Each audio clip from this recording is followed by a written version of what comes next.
Significance తగ్గిపోతుంది కదా sir. దీని సిగ్నిఫికెన్స్ అదేం లేదు. అది లాస్ట్ టైం అమెరికా తరఫున ఫారెన్ మినిస్టర్ కూడా పెట్టలేదు అనుకుంటా, ఇంకోళ్ళు ఎవరో వెళ్ళి పెట్టారు లాస్ట్ టైం ఇరాన్తో సంతకం పెట్టిన. వైస్ ప్రెసిడెంట్ వెళ్ళాడంటే చాలా గొప్ప విషయం, చిన్న విషయం కాదు. ఆయన మనం ఆలోచించవలసింది పాకిస్తాన్కి ఎందుకు మానేరు, పాకిస్తాన్లో చేస్తాం, ఇస్లామాబాద్లో చేస్తాం అంటాం, ఎందుకు అవ్వలేదు, అక్కడ కారణాలు ఏంటి అంటే కొంచెం ఎన్నో కారణాలు వస్తాయి.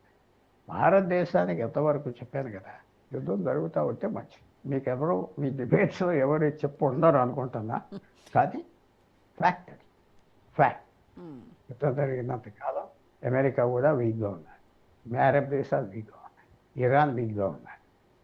ఎంత మనకేంటి తప్పు, వాళ్ళు ఎలా కుమ్ములాడుకుంటా ఉంటే మన ప్రాంతానికి మనకి శాంతి వస్తుంది. మన మీద పడ్డారు ఈ దేశాలన్నీ మన మీద పడ్డారు.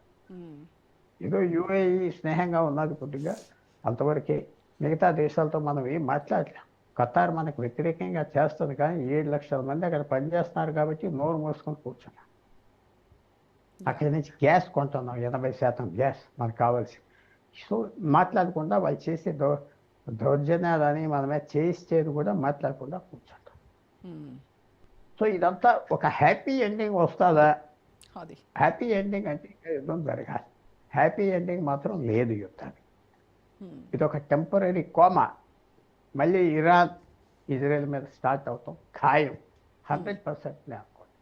అంటే ఇప్పుడు ఉన్న ఈ 60 days టైం ఏదైతే ఉందో ఇది దేనికోసం అంటారంటే ఫైనల్ టాక్స్ కోసమా, లేకపోతే ఇరు దేశాలు కూడా వాళ్ళ సైనిక బలగాలను రీగ్రూప్ చేసుకోవడానికో లేకపోతే రీస్ట్రాటజైజ్ చేసుకోవడానికో వాడుకుంటారంటారా ఈ టైంని? అసలైన పాయింట్ యుద్ధం స్టార్ట్ చేస్తే అంటే అణు ఆయుధాలు తగ్గించారు. అది ఇప్పుడున్న టెంపరీ అగ్రిమెంట్లో ఏం లేదు కదా, దానికి 60 రోజులు టైం ఇచ్చారు ఎలా సెటిల్ చేయాలి అది డిస్కస్ చేయాలి. అణు ఆయుధాలు యురేనియం అక్కడ తయారు చేసింది బయటికి ఎలా తేవాలి, ఏం చేయాలి, దాని మీద మొత్తం ఆగిపోయింది. 60 రోజులు టైం ఇచ్చారు. ఎందుకంటే అన్నీ ఒకసారి చేస్తే బాగుండదు కదా, అన్నీ ఒకసారి చేస్తే అక్కడ షిప్పింగ్ లేకపోతే అమెరికాలో ధరలు పెరుగుతాయి ఒకటి. తర్వాత ట్రంప్కి ఇది ఒక నెగిటివ్ పాయింట్గా అయిపోయింది. సో ముందల ఈ సెక్షన్ ఇది పీస్ చేస్తే సగం పేరు వదిలిపోయింది కదా, అది టాక్టికల్గా చేశారు. ఈ అగ్రిమెంట్ని 2 భాగాలుగా డివైడ్ చేశారు. అగ్రిమెంట్ 2 భాగాలుగా, ఒక ఈజీ భాగం మొదలు చేశారు. ఇది ఈజీ కూడా కాదు, దీంట్లో ఎన్నో కండిషన్స్ ఉన్నాయి. ఇరాన్ అడిగినవి అన్నీ ఆఖరికి అణు ఆయుధాలు కూడా ఏం చేస్తారు చూడాలి. ట్రంప్ ఏ రకంగా పోతే పోయిందిలే, మనం చేయవలసింది చేసాం, వదిలిపోయినా అనేసి మనిషి కూడా. ఎందుకంటే లోతుగా దిగిపోతే బయటికి రాలేమని తెలుసు ఆయన ఇలాంటి యుద్ధాల్లో. సో రాబోయే 60 రోజుల్లో ఫైనలైజ్ అవ్వాలి. ప్రస్తుతం ఒక టెంపరీగా అవినట్ లెక్క.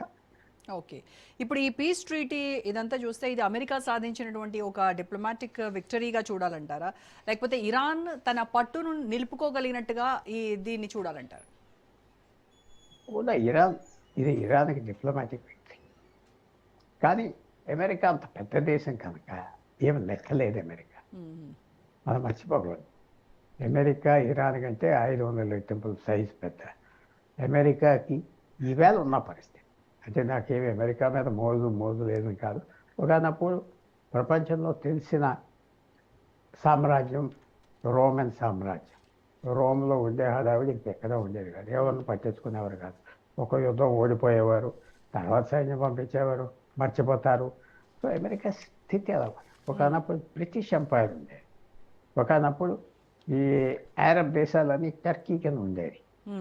సో ఆ టైంలో ఈవేళ అమెరికా ప్రపంచం అంతా ఒక టాప్ పవర్ కనుక వాళ్ళు ఓడిపోయినా లెక్కలేదు. ఆఫ్ఘనిస్తాన్లో ఓడిపోయారు, లెక్క పెట్టలేదు. ఎన్నో ట్రిలియన్స్ ఖర్చు పెట్టారు 20 ఆఫ్ఘనిస్తాన్. అలాగే వియట్నాంలో ఖర్చు పెట్టారు 10 సంవత్సరాలు యుద్ధం. ఇరాక్లో గెలిసామనుకున్నారు, ఓడిపోయారు. ఏం దెబ్బతిన్నది అమెరికా, ఏం దెబ్బతిన్నది. ఎందుకంటే ఇప్పుడు ఈ ఖర్చు అంతా వాళ్ళు మళ్ళీ కొత్త సైన్యాలను వాళ్ళ దేశంలోనే కొత్త ఆర్మమెంట్స్, తుపాకులు, గన్స్, ప్లేన్స్ ఆర్డర్ చేస్తారు, అక్కడే సైకిల్ అవుతూ ఉంటారు.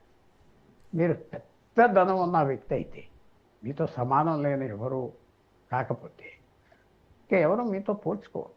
మీరు చేసే తప్పులు కూడా పరిణామాలు ఉండవు. అది గమ్మత్తు. ఆ స్టేజ్లో అమెరికా ఉన్నారు కాబట్టి ఇరాన్కి లాభం, అమెరికాకి నష్టం లేదు. యుద్ధం చేశామని చెప్పుకుంటున్నా, మాకు లెక్కలేదని చెప్పుకుంటున్నారు ట్రంప్. ఇరాన్కి లాభం. ఉన్న 45 సంవత్సరాలు బట్టి ఉన్న ప్రభుత్వం తీసేద్దాం అనుకున్నారు, అదే కంటిన్యూ అవుతారు. విపరీతమైన బలంతో కంటిన్యూ అవుతారు.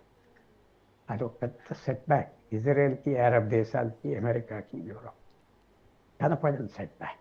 వాళ్ళ బలం తెచ్చుకున్నారు. పూర్తయిపోవలసిన రెజీమ్ అలసిపోయింది, అలసట వచ్చేసింది, ప్రజలకు వ్యతిరేకం వచ్చేసింది, కొత్త ఐడియాలు లేవు. ఇరాన్లో దిగిపోతుంది అనుకునే టైంలో వాళ్ళకి కొత్త లైఫ్ వచ్చింది. 5 సంవత్సరాల లైఫా 50 సంవత్సరాల లైఫా చెప్పలేము. కొత్త లైఫ్ వచ్చింది ఇరాన్. ఒక కొత్త పవర్గా తయారైంది ప్రపంచం అంతా. అందరు భయపడతారు. అమెరికానికి రెడీగా ఉండినా భయపడతాం, యుద్ధం ఎందుకని.